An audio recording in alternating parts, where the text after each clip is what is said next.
Ta forme est un éclair qui laisse les bras vides. Ton sourire est l'instant que l'on ne peut saisir. Tu fuis lorsque l'appel de mes lèvres avides t'implore ô mon désir. Froide comme l'espoir, ta caresse cruelle meurtrit sans assouvir, il n'en reste en effet que l'éternelle faim et la soif éternelle et l'éternel regret. Tu frôles sans étreindre, ainsi que la chimère, vers qui tendent toujours tes vœux inapaisés.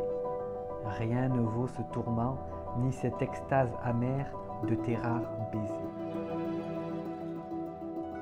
Si je devais marcher pour te rejoindre, il me faudrait 826 heures. Les mauvais jours, j'y pense. Que ferais-je si c'est l'apocalypse et que les avions s'arrêtent de voler? Il y a tellement de temps pour penser, tellement d'espace vide à consumer, mais pas d'intimité autour pour les consumer. C'est comme rester bloqué dans une gare, à attendre, attendre, attendre le train qui porte ton nom, quand la lune se lève sur cette côte, mais que le soleil continue de brûler effrontément sur la tienne.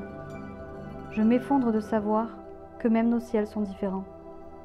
Nous avons été ensemble si longtemps, mais avons-nous vraiment été ensemble si ton toucher ne m'a pas tenu assez longtemps pour s'imprimer sur ma peau?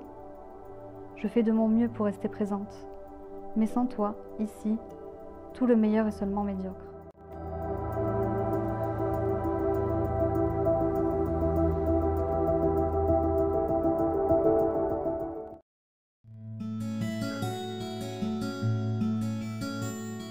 Lecteur, as-tu quelquefois respiré avec ivresse et lente gourmandise ce grain d'encens qui remplit une église ou d'un sachet le musc invétéré? Charme profond, magique, dont nous grise dans le présent le passé restauré, ainsi l'amant sur un corps adoré du souvenir cueille la fleur exquise. De ses cheveux élastiques et lourds, vivant sachet, encensoir de l'alcôve, une senteur montée, sauvage et fauve. Et des habits, mousseline ou velours, tout imprégné de sa jeunesse pure, se dégageait un parfum de fourrure.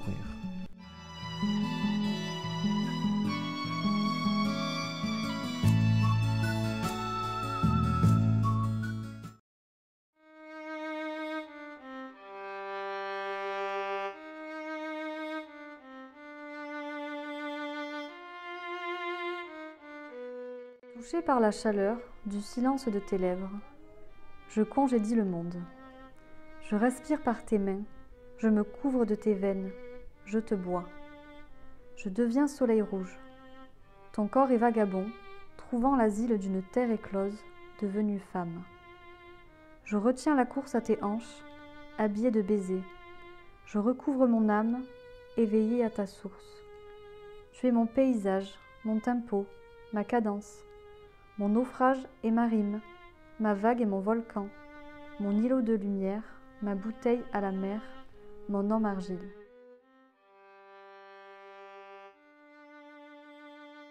Tes yeux sont si profonds qu'en me penchant pour boire, j'ai vu tous les soleils y venir se mirer, s'y jeter à mourir tous les désespérés.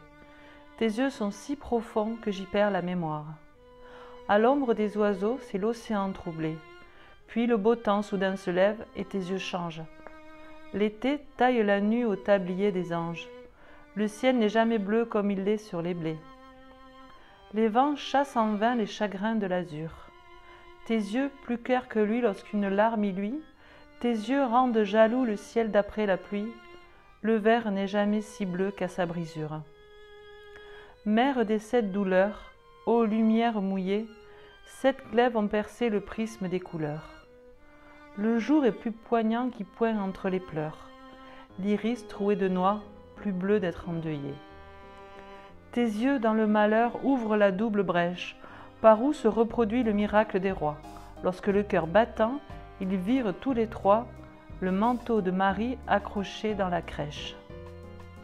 J'ai retiré ce radium de la pêche blande, et j'ai brûlé mes doigts à ce feu défendu. Ô paradis 100 fois retrouvé, reperdu, tes yeux sont mon Pérou, ma Golgonde, mes Indes. Il advint qu'un beau soir l'univers se brisa, sur des récifs que les naufrageurs enflammèrent. Moi, je voyais briller au-dessus de la mer les yeux d'Elsa, les yeux d'Elsa, les yeux d'Elsa.